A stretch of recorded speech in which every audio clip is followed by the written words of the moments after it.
After the divorce, I found out I was pregnant. Lucas and I had been married for 3 years. This business alliance of a marriage was doomed to be cold and pragmatic from the very start. Before we got married, my heart belonged to my childhood sweetheart Julian. He was like the brightest star in my youth, warm and beautiful. As for Lucas, he had his own childhood sweetheart, Vivian, the girl who always followed him around, her eyes curving into a smile whenever she laughed. After we got married, it was as if we had reached an unspoken agreement not to sever ties with our former loves. I secretly arranged for Julian to stay in my guest house, while Lucas boldly brought Vivian into the company, making her his secretary. They came and went together every day at the office, and even if there were whispers among others, he used his power to suppress them. In public, we acted like complete strangers. Occasionally attending business events together, we would only politely link arms, wear formulaic smiles, exchange a few polite words, and then part ways, as if our lives barely intersected. But once we were home, in front of the family, we instantly switched to the image of a model couple. We would sit together at the dining table, eating the carefully prepared meals from the housekeeper, occasionally chatting about business matters, cooperating so seamlessly that it seemed we truly were a loving couple. I lay in the bedroom, my hollow eyes staring at the ceiling, feeling suddenly weary of constantly shuttling between two men every day. Out of sheer boredom, I picked up my phone and casually opened the surveillance app. On the screen, Julian was sitting on the living room sofa, wearing that familiar yet strange smile, and opposite him sat a young woman dressed quite flamboyantly.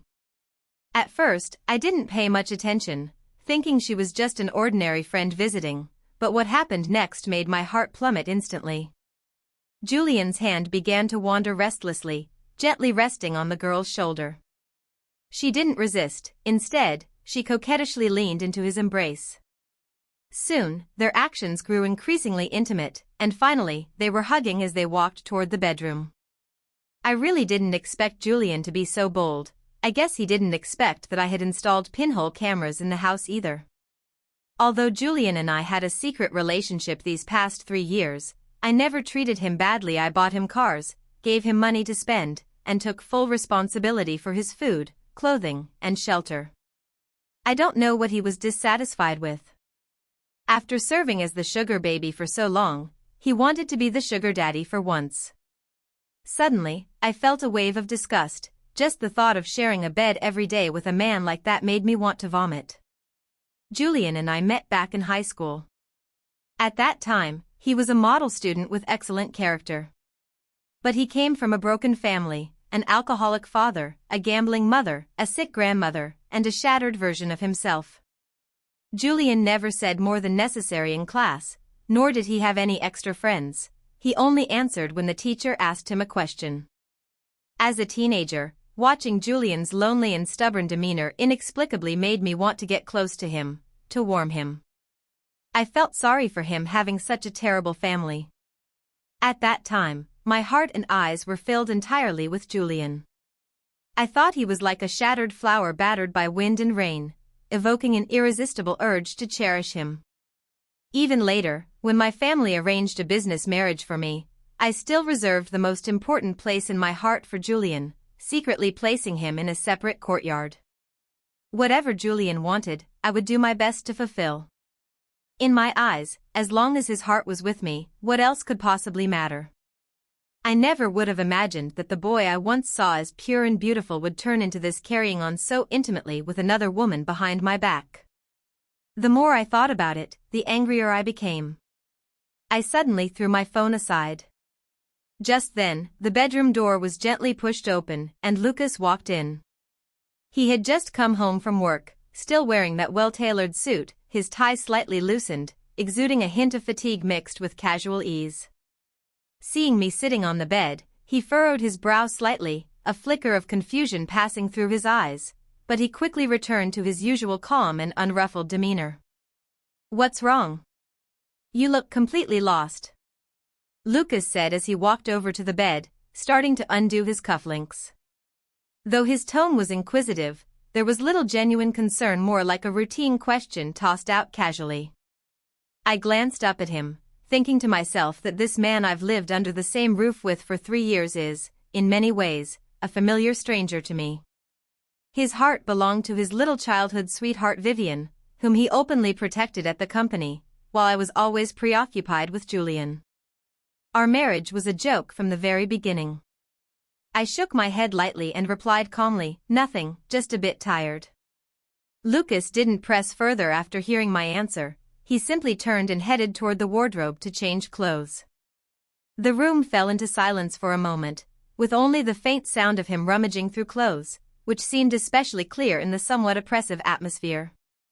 I took a deep breath, trying to calm my emotions, then stood up and walked to the window.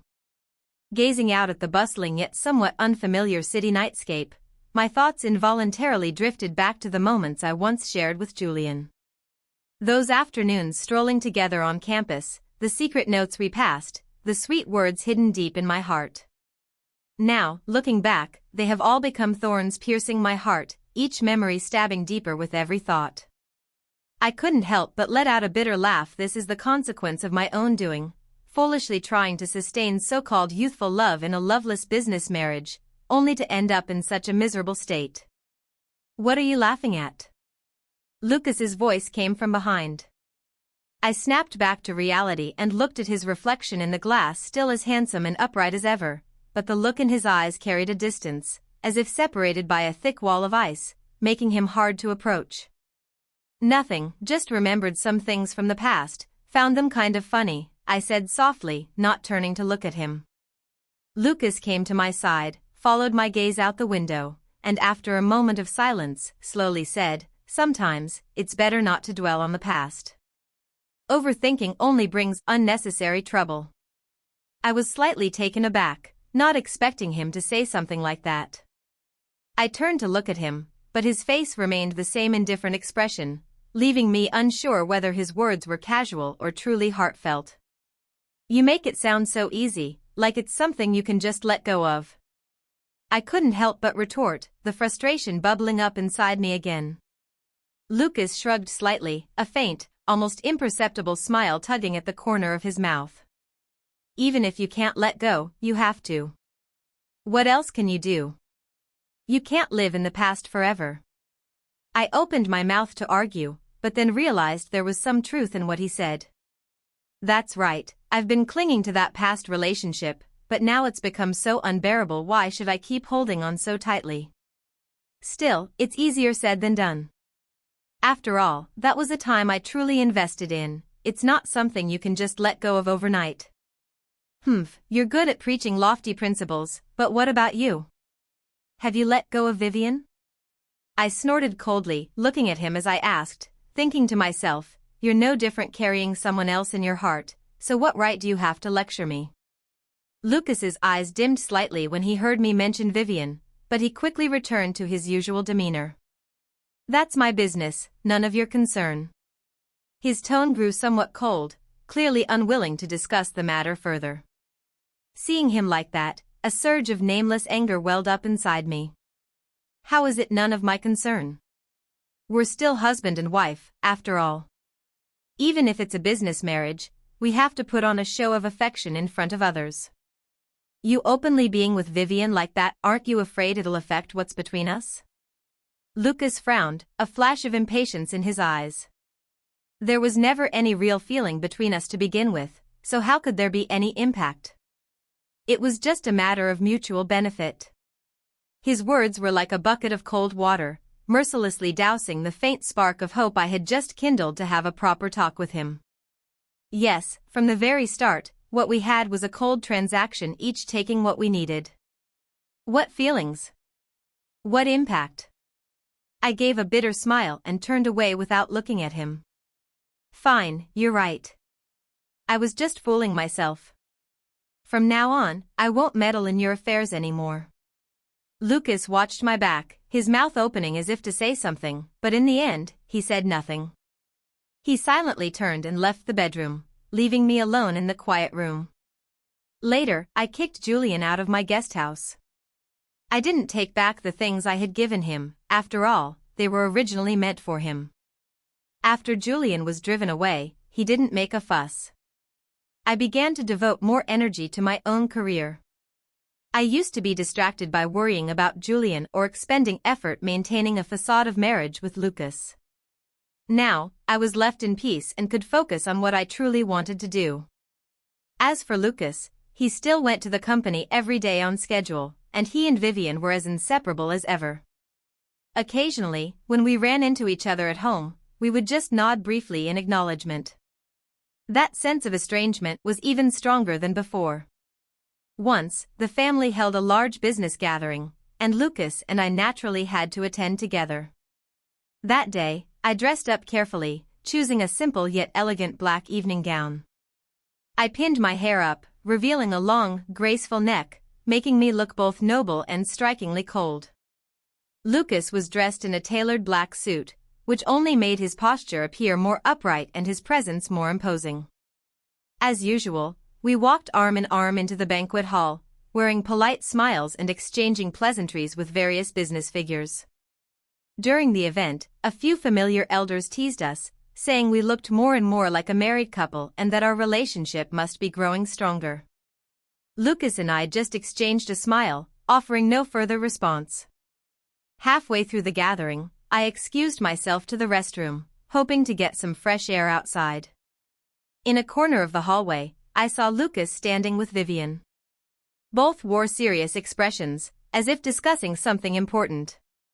I had intended to turn away, not wanting to pry into their privacy, but my feet seemed rooted to the spot, and I couldn't help but strain my ears to listen. "Lucas, are you really planning to keep living like this with her?" Vivian's voice carried a hint of grievance and reluctance. Lucas was silent for a moment before slowly saying, "Now is not the time to talk about this. You know our situation well, there are many things I can't easily change. But I don't want to keep sneaking around like this. I want to be with you openly and honestly," Vivian said, her eyes reddening. Lucas sighed softly, reaching out to comfort her, but then seemed to remember something and withdrew his hand. "Give me a little more time. I'll find a way to handle this." Hearing their conversation, my heart was a tangle of emotions.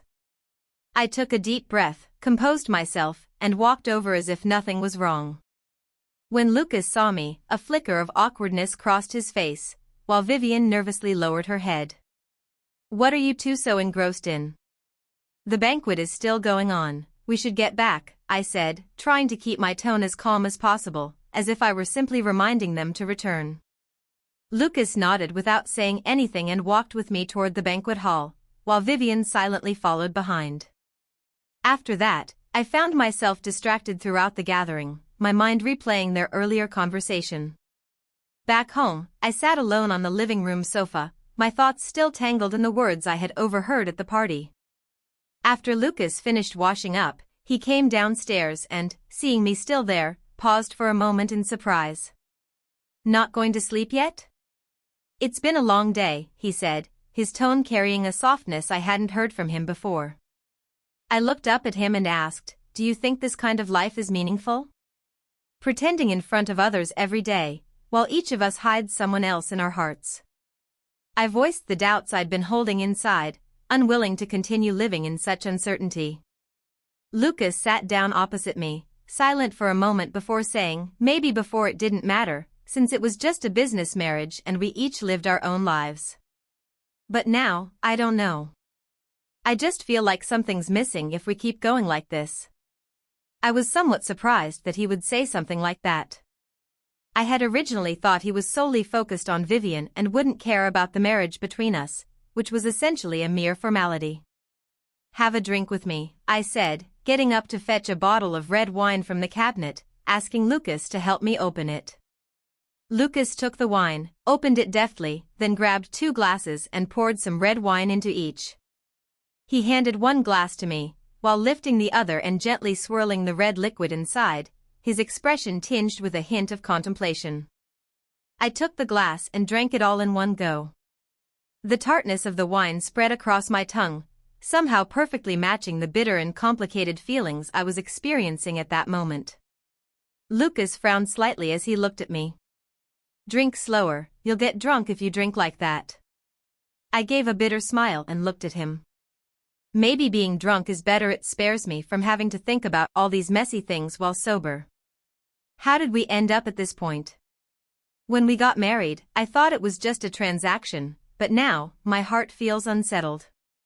Lucas took a sip of red wine and said slowly, "Yeah, I originally thought we could just live our separate lives peacefully, but over time, it seems like something has changed without us even realizing it.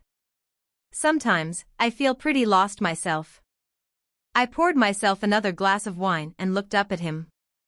"So, what do you really think about Vivian?" Hearing what she said today made me feel uneasy. Even though there's no real emotional foundation between us, we're still married. Seeing you two like that, it's hard to take.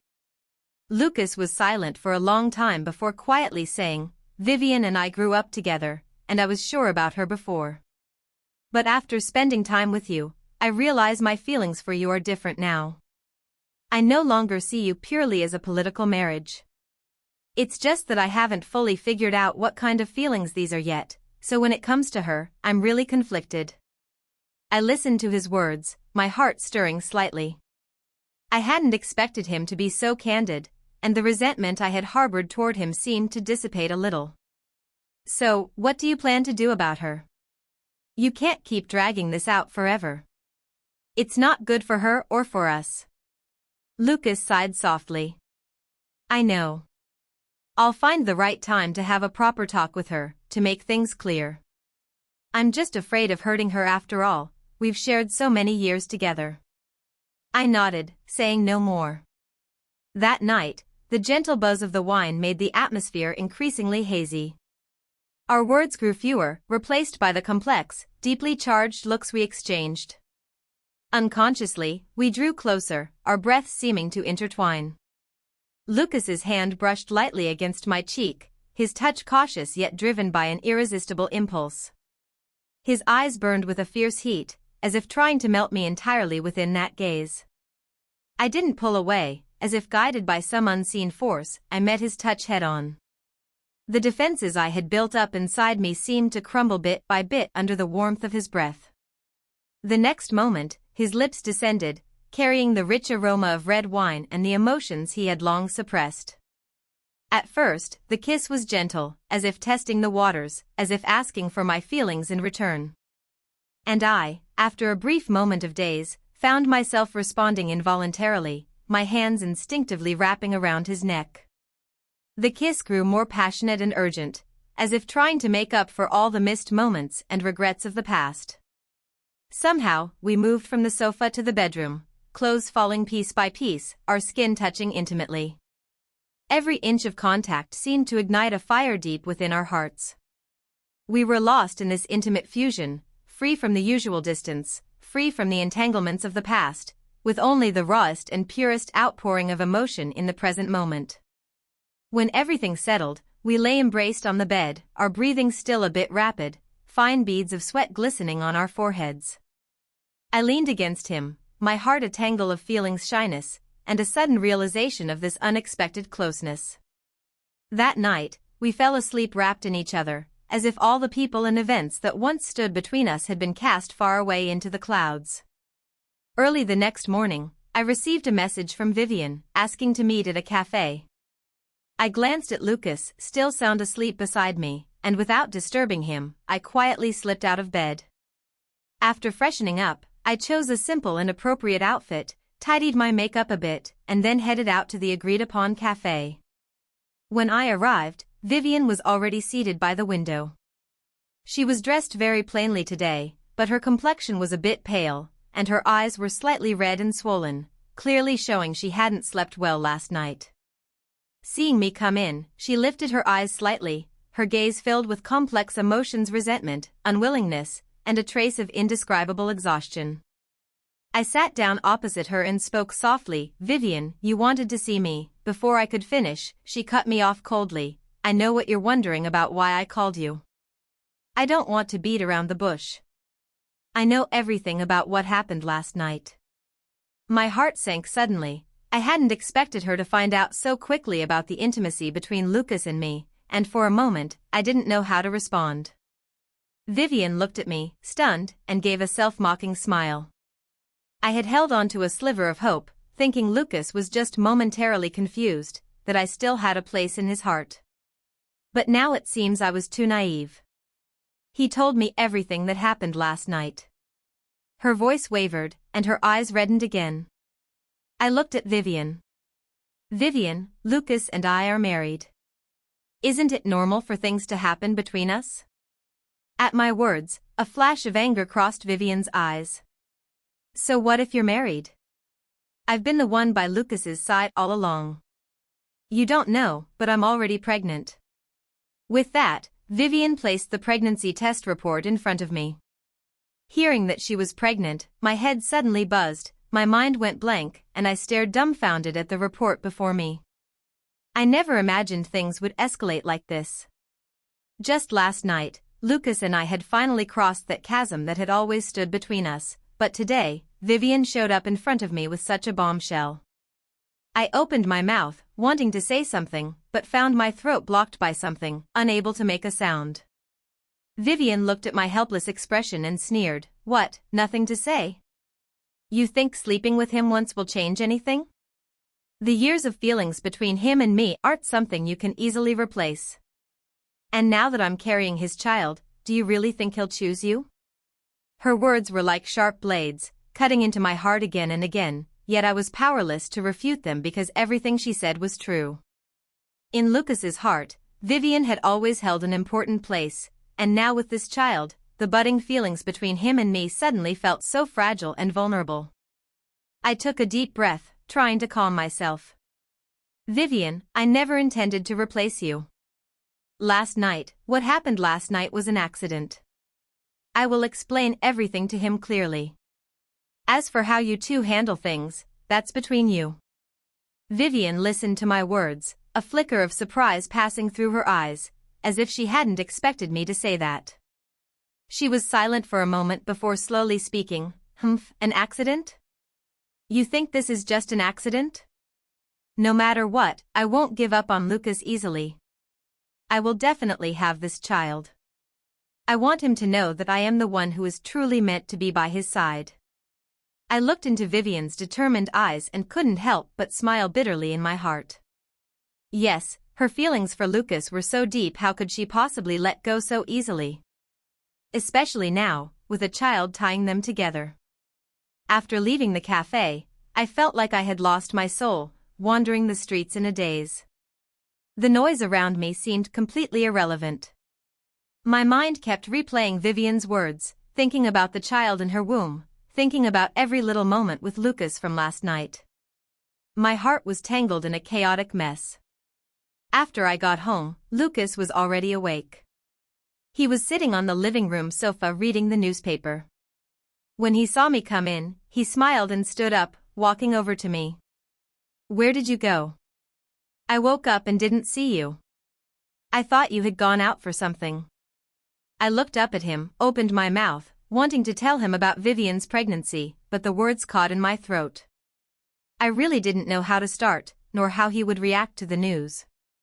After hesitating for a moment, I decided to tell him, "Vivian is pregnant." Lucas froze the instant he heard my words. "What? Vivian is pregnant? I don't understand how this could happen." Shock and confusion were written all over Lucas's face. He collapsed onto the sofa, clutching his head with both hands. I stood quietly beside him, my heart a tangled mess of emotions. After a long while, Lucas lifted his head, pain evident in his eyes. "This has to be a misunderstanding. That night with her was truly just an accident." I suddenly found it somewhat laughable men's deep affections are all a lie. After all these years with Vivian, it could all be summed up as a mere misunderstanding. But now Vivian has a child, and this matter must be resolved. Just then, the doorbell rang unexpectedly.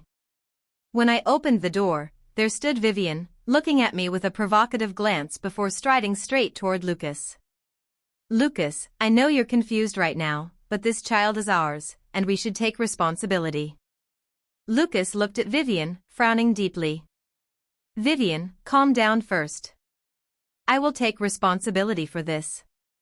But Vivian was relentless. How am I supposed to calm down? Last night, in the early hours, you were with your wife, and you said you wanted to break up with me. Now the child is in my womb, that's the truth. I've been with you all these years, never knowing our relationship could change overnight.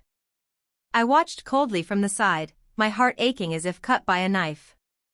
Suddenly, Lucas seemed to realize something. He stood up and walked over to the phone, dialing a number. Before long, a doctor arrived at the house. It turned out he had called a familiar obstetrician to examine Vivian on the spot. Vivian showed no panic, instead, she remained calm and composed. After the test results came back, the doctor said, "This woman is indeed pregnant." Lucas said nothing upon hearing this. I looked at his complex expression, joy, confusion, and guilt all intertwined. Vivian looked at me triumphantly, then said to Lucas, "If you don't marry me, I'll go to your grandmother. I'm sure she'd be more than happy to see you get a divorce." Yes, Lucas's grandmother was an old-fashioned woman with a strong preference for sons over daughters. Since Lucas and I had been together for 3 years without ever truly being intimate, naturally, I couldn't have gotten pregnant. Every time we met, Lucas's grandmother would sneer and mock us. Lucas was silent for a moment, then slowly said, "Vivian, even if you're pregnant, I can't marry you right away. I need time to sort things out between Elaine and me." Vivian's eyes widened, and she shouted sharply, "What are you hesitating for? Are you really going to betray me and the child?" I took a deep breath, stepped forward, and said to Lucas, "If that's the case, I'm willing to let you have them." Lucas looked at me in shock, about to say something, but I turned and quickly walked into the room to pack my things. Just as I was pulling my suitcase, ready to leave, Lucas rushed in and grabbed me. "Elaine, I won't let you go. I'm not sure if Vivian's child is really mine." I shook off Lucas's hand and sneered, "Lucas, don't make me lose respect for you.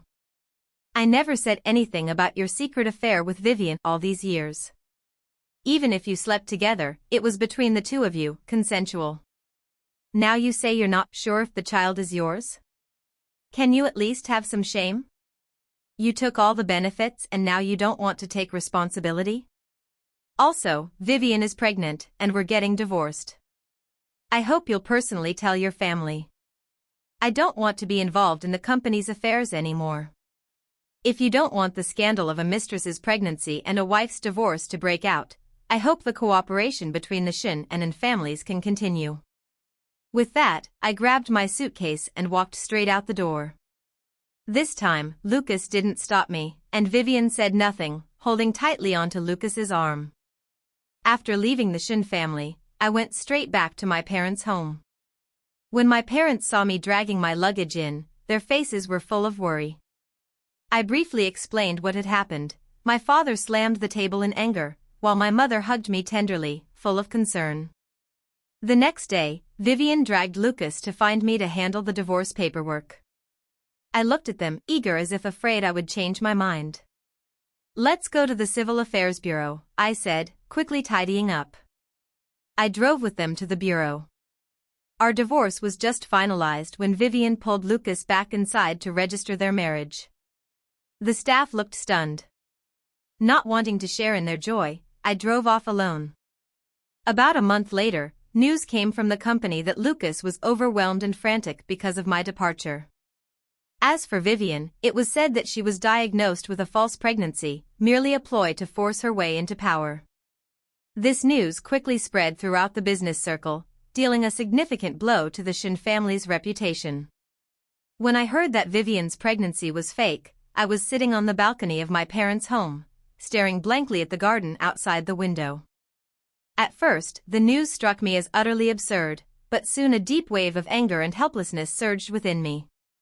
To think she would stoop to such tactics to achieve her goals, stirring turmoil for all of us and robbing us of peace. Lucas called me soon after, his voice on the other end tinged with exhaustion and guilt. "Elaine, about Vivian. I never expected it to be like this. I've wronged you, making you suffer so much injustice." I was silent for a long time, my heart a tangle of emotions, as past scenes flashed before my eyes one by one. The entanglements and pain seemed to still linger in my mind. Now that things have come to this, what's the use of saying all this? Lucas, maybe we were a mistake from the very beginning. This business marriage was never meant to be tangled up with such complicated feelings, I said lightly, my tone full of detachment. On the other end of the phone, Lucas spoke urgently, Elaine, it's not like that. After spending this time together, I know my feelings for you are real. I was confused before, didn't see my own heart clearly, and didn't handle things with Vivian properly. Please give me a chance to make it right, okay? I gave a bitter laugh. Make it right? Once something is broken, it's not so easy to fix. Besides, this whole series of events has drained me completely. All I want now is some peace and quiet. Don't bother me anymore. With that, I hung up the phone.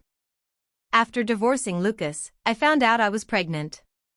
I didn't dare tell my parents. If they knew, they would definitely want us to remarry, and Anjia would help the Shin family get through their difficulties. But I didn't want that. I didn't want to maintain such exhausting social ties, didn't want to act out some love drama with Lucas, didn't want to sacrifice myself for the family. Let it be like this, it's quite good this way. I left Kyoto and went to one of my private islands. I wanted to live quietly here for a while and then have the baby. On that private island, life was peaceful and pleasant, as if the chaos of the outside world was completely cut off from me.